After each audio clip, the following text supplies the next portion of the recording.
Welcome to my podcast, which is all about changing your business and money reality. This is your master money coach, Dr. Gaurav Deka, and you are money. So it was in the middle of the week, and usually I don't go out in the middle of the week to, eat outside, go to a restaurant, eating. I and my partner are quite particular about our food. We cook our own food. On certain days, we make salads by ourselves. And both of us really, really love to cook. These days, we are going heavy on salad, all kinds of salad. And that's helping me quite a bit. But that day, I don't know, you may call it the call of the unknown, I would say. So sometimes certain desires pop up in our head because something else starts calling us from somewhere, right? Something else starts pulling us. And we don't have to see it in the negative light. Something positive, something uncertain, something unknown could unleash and open up something that we had not known before, right? So both of us that day, we started having this sort of pull wherein we felt that, okay, let's go out. Let's go out today and let's eat. That's how we felt. And then we started rolling down restaurants, scrolling down rather restaurants on the phone, trying to figure out which one is going to be good. Do you want to have veg? Do you want to have non-veg? Usually we go for a non-veg restaurant. But then that day, what happened is we somehow decided on a veg restaurant. And I started looking up reviews. The reviews were excellent of this restaurant that I was choosing, right? I'm going to name the restaurant. It's like, it's not an endorsement in my podcast, but then I would like to name the restaurant. So it's called Burma Burma. This restaurant, Burma Burma, is located in South Delhi, in the heart of South Delhi, basically. And it's in a mall called Select City Mall. And this mall has a lot of shops. It has a lot of other restaurants. So there is Asian, there's Chinese, there's Japanese, there's Malaysian. There's one which is also, houses food from Singapore. A lot of restaurants. And these are amazing restaurants that offer non-veg food, right? And in the middle of that, in the middle of these 12, 13 restaurants, there's this Burma Burma, which basically serves authentic food from Burma, and it's vegetarian, right? Now, we do decide on that. And then both of us, it's very close to us. It just takes us 10 minutes in an Uber. So we decided that, okay, fine, let's go there, right? And while on the way, in those 10 minutes, I am shrouded by a lot of thoughts about the restaurant. These thoughts that later I realize are errors of my perception. These thoughts I realize are limited point of views, much, much later. But during the journey, I am thinking about those thoughts. Somehow they have a very desperate energy and they pop up in my head and they literally grab my neural trees, I would say. So yeah, we are now going to the restaurant and I'm thinking about the restaurant. And the thoughts are like these. I'm thinking, okay, so this is a veg restaurant. There are Chinese restaurants in the vicinity. I mean, 3, 4 of them, amazing food, like amazing noodles. And of course, great meat. There's Japanese restaurant with like sushi all over the place. There's Punjabi restaurant, with grills and roasts and everything with chicken. What did the owner of this restaurant, the founder of this restaurant, think while coming up with this restaurant, while coming up with this concept of being a veg restaurant, right? What were they thinking? What were they thinking? How did they have the confidence to come up with a veg restaurant in the vicinity of all these non-veg restaurants. So I was imagining their voices, right? So my circumstance and the kind of people I inhabit with, the kind of people I have company with, were also influencing my thoughts, my beliefs about this restaurant, my beliefs about what the owner, what the founder may have been thinking while coming up with this concept, right? And I was thinking that, okay, maybe it's one of those restaurants where not many people go. There are many other restaurants around that restaurant. For example, there is Mama Goto, there is Yum Yum Cha, there is Joy Luck Moon. All these different Asian restaurants are there. There's Punjab Grill. And I thought that, whenever I go to Select City Mall, I see throngs of people lined up in queues waiting for their turn. And I thought, oh, finally, probably we'll go to a restaurant where there will not be people, where queues of people will not, and we won't have big lines there waiting, right? I thought it's going to be a quiet place, and then not many people will show up. Probably not many people are interested, just because it was veg. And also in my head, I had assumed that this restaurant might just be a place that not many people know, in a way unpopular, as much as the Asian restaurants and the Punjabi restaurants are known all around, right? So that were my assumption. And I was thinking, how is this restaurant thriving? How come it attracts clients? One, it's vegetarian. Other, not many people know about Burmese food. Three, there's this huge infiltration of so many other Asian restaurants nearby. Who would want to go to this restaurant? I mean, what was the owner thinking? I'm imagining and trying to get into the head of the owner, like literally. And then we reach the restaurant finally. 10 minutes are over. We reach there and then we walk in. And then we find that the entire restaurant is full. People are in great delight, smiling away, relishing their food. And we had to wait a little bit outside so that our turn would show up, right? And finally, when we went there, when we sat down, I could literally palpate the confidence of the staff members. I could actually feel the strength of the belief system of the owner of the restaurant in the air, in the energy. Some of you listeners might be healers, might be coaches, and you might be proficient in energy reading. And when you go to a place, you can feel the energy of those places. You can feel the people around you and how they function and how they talk and how they communicate, not only in their verbal language, but also in their non-verbal language. I could feel that in Burma Burma. I could feel the strength. I could feel the confidence. I could actually feel the knowing that, well, this is a premium place and people are anyways going to show up, and we are busy serving people. We don't have doubtful thoughts. I could not find an iota of anxiety in that environment inside the restaurant. I couldn't find an iota of doubt in the people who were delivering food, right? Not only was the menu so cleanly divided, but also the people who were serving had such knowledge. They already knew about the menu. I've been to so many restaurants. Sometimes people cannot, even the people who are serving, do not know what the menu truly contains or what food in the menu would suit which client, which customer. Here in this place, not only was the food great, I mean, great is some kind of underestimation, I would say. But then it was, I don't have words. I have cliched words like amazing and incredible, but I really don't have words.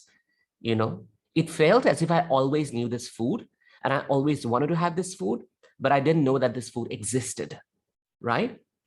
It's like finding the right coach. It's like finding the right healer. That coach, that healer might be hiding in a cave, might be at the end of a road that we never visit. It could be at the end of a torn down website that we never go to or never buy their course. But then when we find them, we finally realize that this familiarity, this idea of knowingness always existed within me. And I never thought of visiting this place. I never thought of meeting this person, right? So it was exactly like finding the right healer, finding the right coach for me. And that's what I do, by the way, when I go and work with coaches.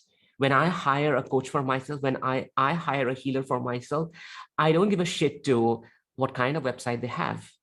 I don't care about how popular they could be on Instagram. I don't care about whether they have 50K followers, 5K followers, or 500 followers. That's not my outlook.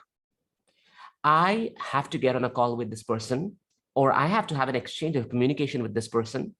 And when I feel that I'm able to intercept, absorb, and know, not understand, not intellectual understanding, but somatically with my body, when I'm able to know the other person, in a way vibrate with that person, their thoughts, their ideas, their energy, their frequency, that is when I choose to hire a healer. That's when I choose to hire a coach.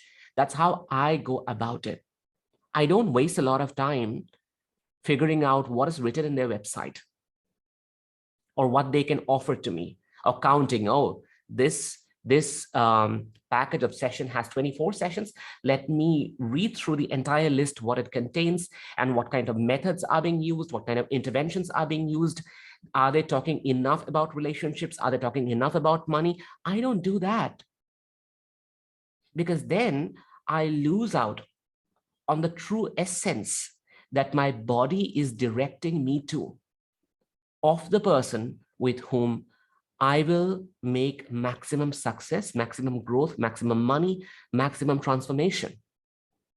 And that's why I let my body guide me and orient me towards who I want to work with. And that thought, that form of belief did not, I didn't think about that when I was actually going to feed my body. I let my thoughts overtake my body, and I assumed these limiting beliefs that it's a vegetarian restaurant, nobody's gonna go there. The food might not be great, it might be unpopular, there may not be a lot of people, right? What was the owner thinking? All kinds of these thoughts, and these are assumed thoughts.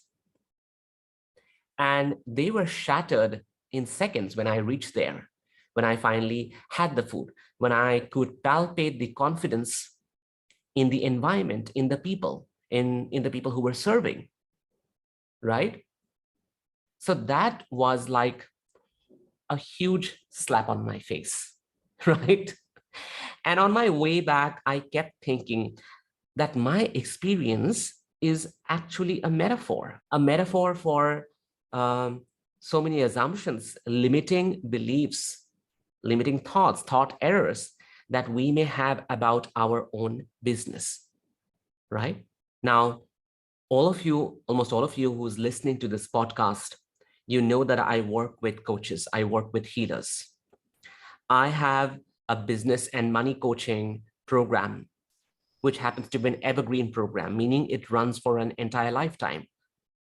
And it's called ATEPS, Abundance Tapping Expansion Practice Series, right? Where I teach people to change and transform their business reality. Everything under the sun about the coaching and the healing business, how to sell more, how to bring in your authentic spirit to show up in social media, how to get more consultations, how to have a fully booked practice, and how to energetically vibrate at a frequency where money is no longer an issue. That's what my business and money coaching program, ATEPS, is all about.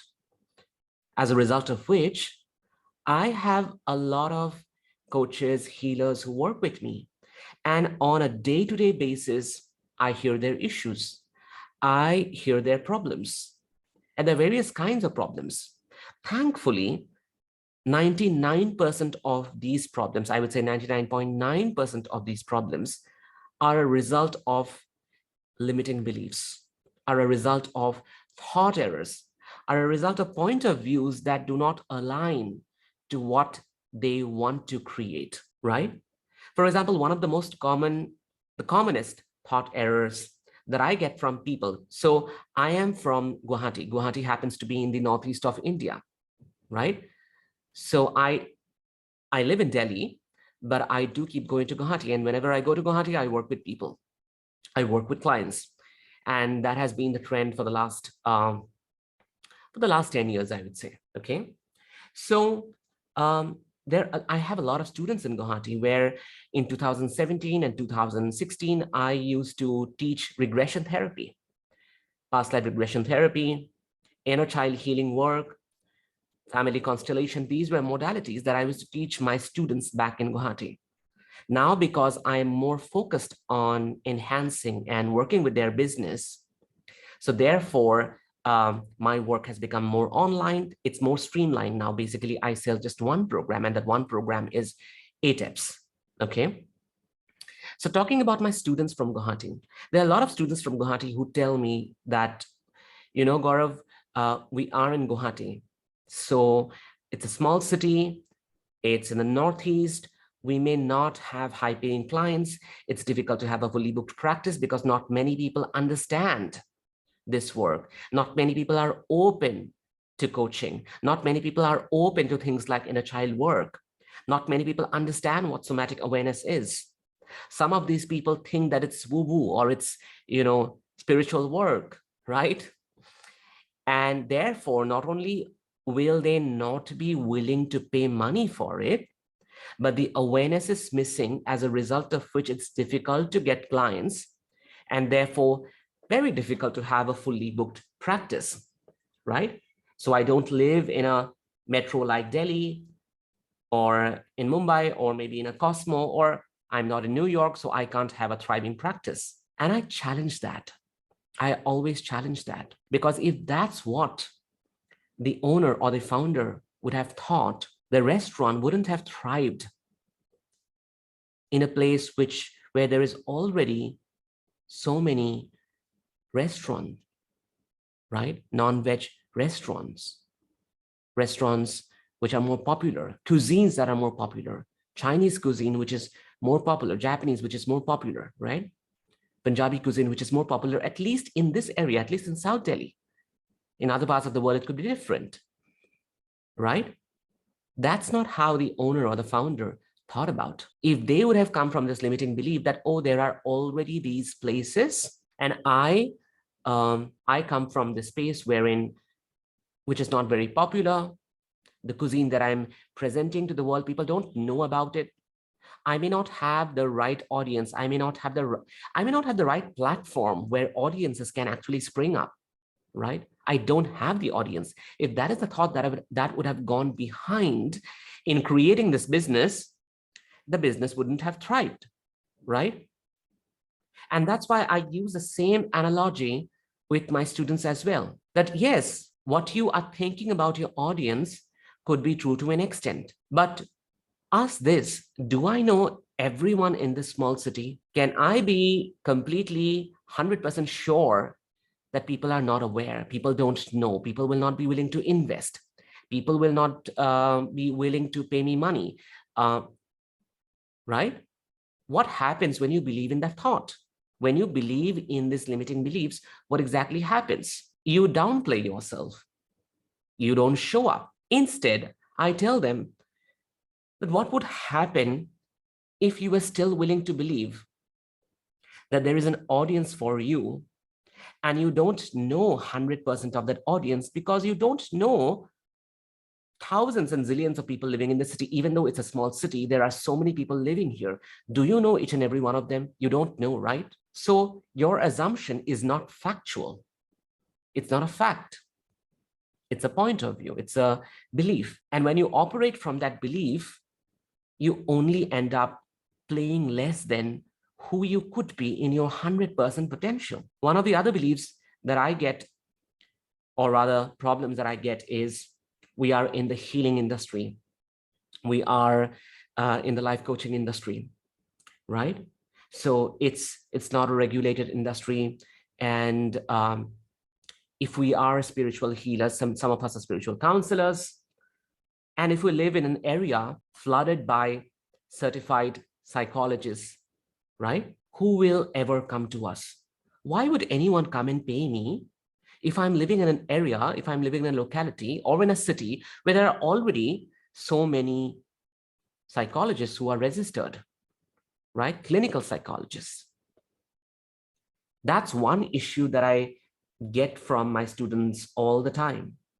You know, I need to do my MPhil because I need a certification in clinical psychology. I need to have this tag of being a doctor. I need to have my postgrads in counseling psychology or clinical psychology. Otherwise, no one is going to come to me, and then there will be questions. The only question that comes here is the question of ego. It's difficult to call yourself spiritual counselor. It's difficult to call yourself a healer. It's difficult to call yourself a spiritual life coach. And by life coach, I mean all the people who come under the realm of an unregulated industry, by the way. Okay, it's an umbrella term I'm using here in this podcast. So no one is going to come to me because, you know, I live in this place where there are already so many psychologists who are registered, who are certified. And I again say that that's an assumption. That's an assumption. That's a thought error.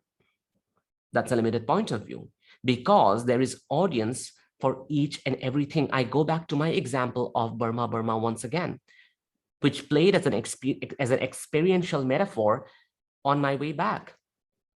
Is if the founder would have thought that there are already these popular restaurants where people are going in throngs, you know, throngs of humanity rushing in, people waiting outside in lines, by the way. Where is my place there? Why would people come and want to eat here? Even if I was serving something nice, right? They have no idea what it is about. They have no idea about Burmese food. Why would they come? And that's the same kind of assumption that we may have sometimes. If the founder would have had that assumption for his restaurant, it would have never flourished. Similarly here, when you have these kind of assumptions that the right audience is not there for you because you belong to an unregulated industry, and people would rather go to someone who you think, you know, functions under a regulated industry, or is certified, or is registered, or has a different set of skills. Clinical psychologists, by the way, have a different set of skills than a healer, a life coach, a spiritual counselor, right? An inner child therapist, a regression therapist. They have a different set of skills, which you don't have, and they don't have what you have. Like the Burmese restaurant has Burmese food. The Japanese restaurant doesn't have Burmese food, right? So what you have, they don't have. What stops you from believing in that? So when you stop believing in that, once again, you don't operate with your 100% energy. You do not show up in the world. You do not go and tell people that you actually can help them, that you can solve their issue. As a result, you don't get paid.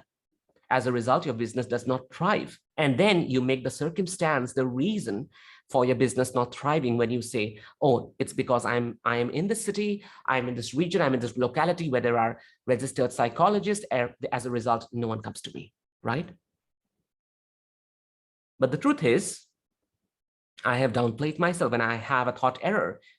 That is my operational thought behind all the actions that I have, right? And even if you belong to the life coaching industry, even if you do alternative work, even if you do healing work, some people I get who are a part of the industry itself, the healing industry, the life coaching industry, or the spiritual work, and they tell me, you know, I know that, you know, I do counseling, or I do energy healing, or I do tarot reading, or I do intuitive guidance.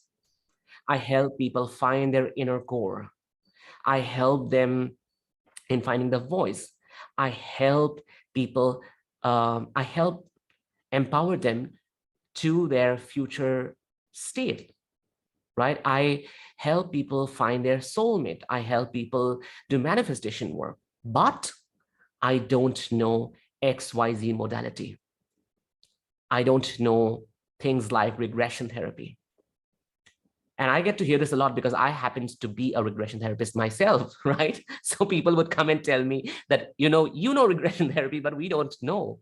So people don't come to us. So I get to hear things like, oh, we don't know regression therapy. We don't know inner child work. These are very complex form of, therapeutic modalities, new ways. So we don't know these. We don't know intergenerational work.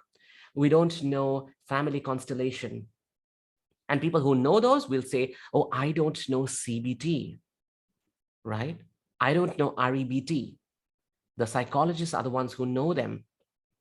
And then you make a modality, a skill, the reason for you not thriving or your business not thriving, right? So this is another kind of thought error, right? I don't have this degree. I don't have this certification. I don't have that skill. I don't have this modality. So I'm going to now jump from training to training to training to training, never utilizing the skills and the methods that are already available to me. And I tell them that, do you even know that in the world, there are tarot readers creating $1 million business? Do you even know that there are manifestation coaches in India, in the smallest of cities, creating revenue of 6 lakh, 7 lakh rupees a month? Because I'm in touch with them, because I run ATEPS, my business and money coaching program, where I meet a lot of people from different parts of the world, including India. So I'm aware of how people are functioning and how much money are they creating. So when I get these thought errors from different people, different coaches, different healers, I tell them that, do you have any idea that with the current ability, with the current set of skills that you have, you can actually create a massive business, a business that brings you crores of rupees in a year? And they think that I'm faffing because they don't see it, right? So they think that I'm faffing. And they would say things like, oh, it's because you have those skills, because you are a regression therapist. And I question and I challenge them that, no, that's not the case. Because your client is not bothered about what you know and what you don't know. Your client, your potential client, or your group of clients are not concerned about what kind of intervention you use. What is the method that you are going to use? What's the process? How complex is the process, or how easy is the process? How many steps are there in the process? How are you going to accomplish the healing? How are you going to reach the solution? Your client is not bothered. They don't give a fuck about it. The client only wants the result. The client wants to reach a state where they feel better. The client is concerned about their comfort. The client wants to be healed. That's all the client wants, right?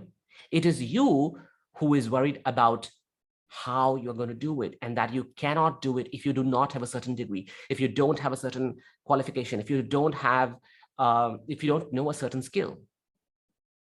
So would I go to Burma Burma and worry about how is this dish being cooked? I want to go to the kitchen and I want to see now. Show me the process.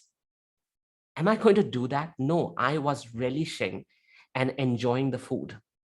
My concern in the beginning was, this is vegetarian food. Is it going to give me the same kind of taste, delight, the same kind of excitement, the same kind of gastronomic flavor as the other restaurants that are nearby where I have been to earlier? And the answer was, it was way better. I was not concerned about how the food was being cooked. I was not concerned about what was the process involved. I was not even concerned about what were the ingredients involved, right?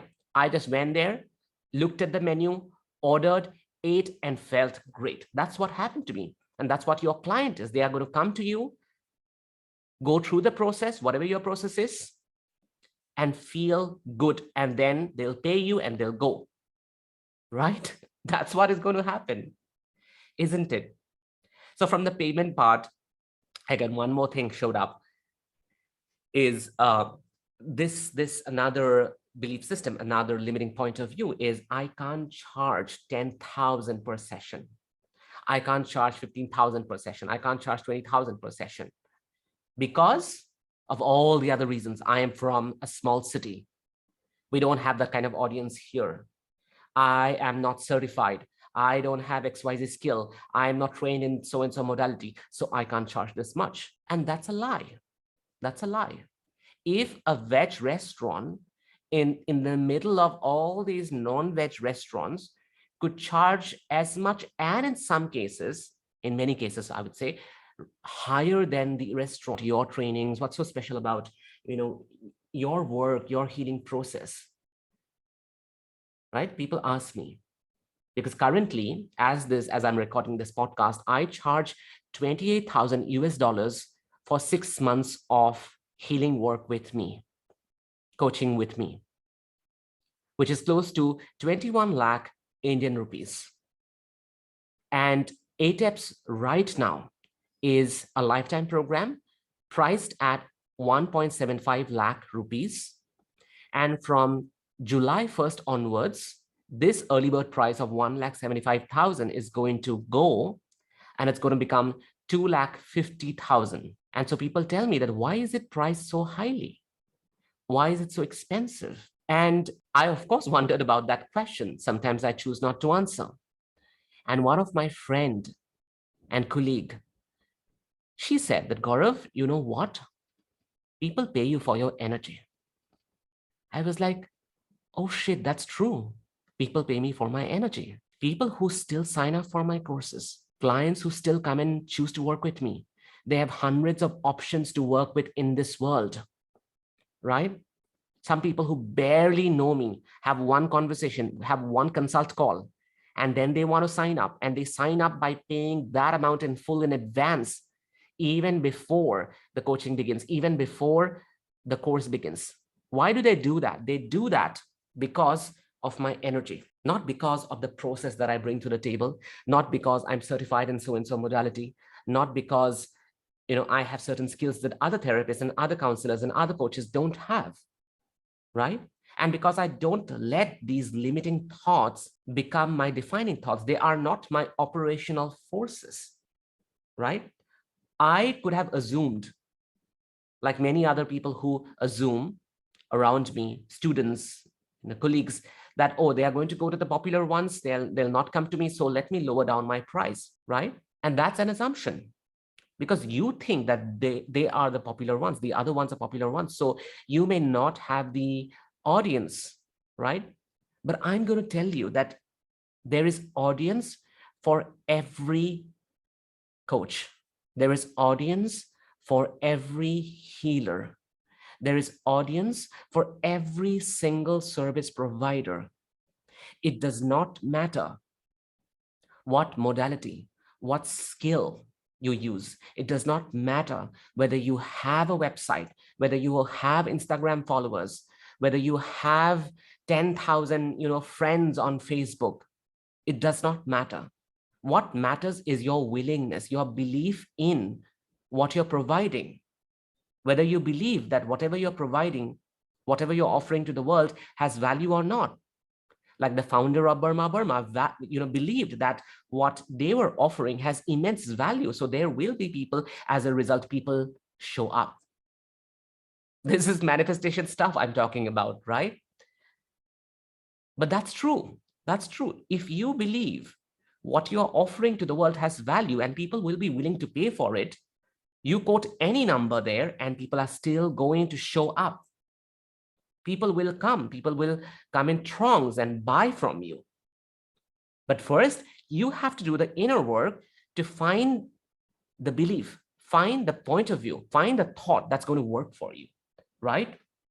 So when you give reasons like, they are going to go to the popular ones. So what's the point of me showing up on social media? What's the point of posting? What's the point of coming for a live?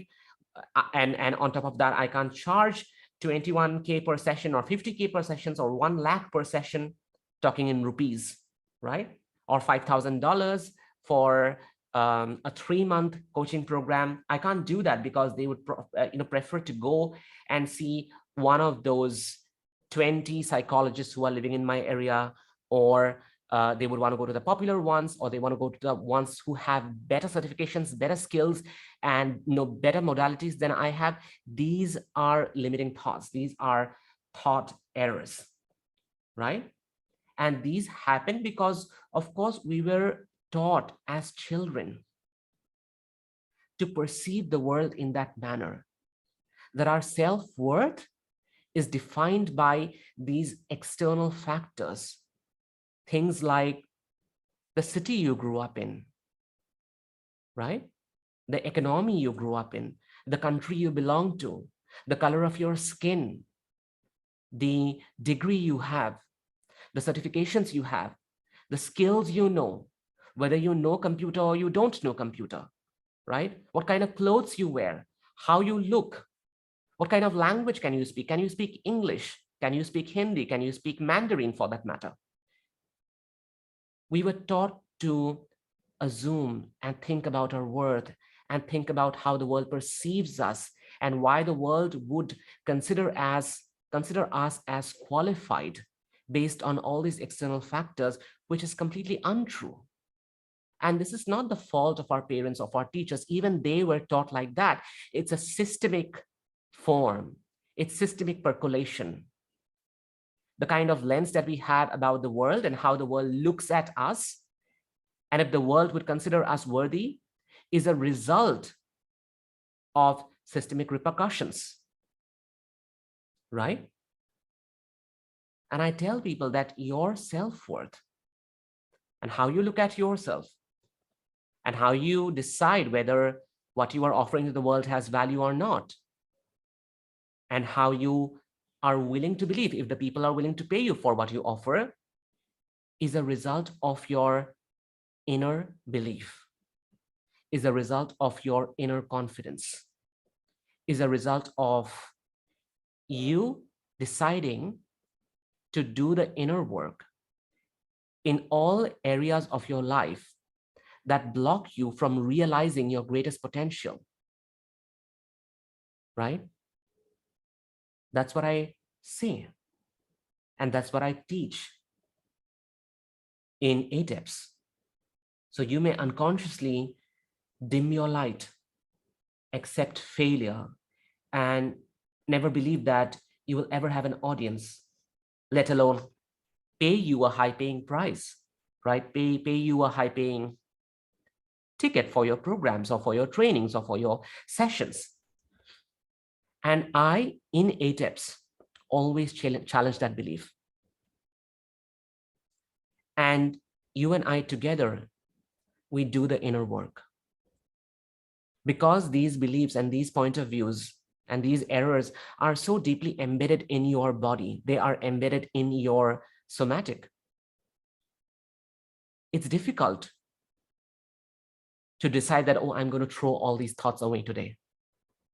But when we sit down to do the real work, which happens during a coaching session, which happens during a healing session, that's when we realize that, yes, it is possible to dissolve, to dismantle these limiting beliefs and acquire and decide to have a new belief that I matter, I am significant, that I am of value, that people in the world would like to hire me and would like to work with me. That comes as the end result of doing the inner work. And that happens inside coaching, inside ATEPS, right? So guys, this was my great inner revelation. This was my great inner, the most illuminating insight, as I said in the beginning. And I'm so thankful to the universe that I had it and I could share with all of you. Thank you so much. I'm going to see you soon, right? See you all. Bye-bye. If you enjoyed listening to this podcast and are willing to change your business and money reality, head to my free coaching community on Facebook called You Are Money. Link is in the show notes. And do not forget to leave a review on Spotify.com or Apple Podcast. Thank you so much.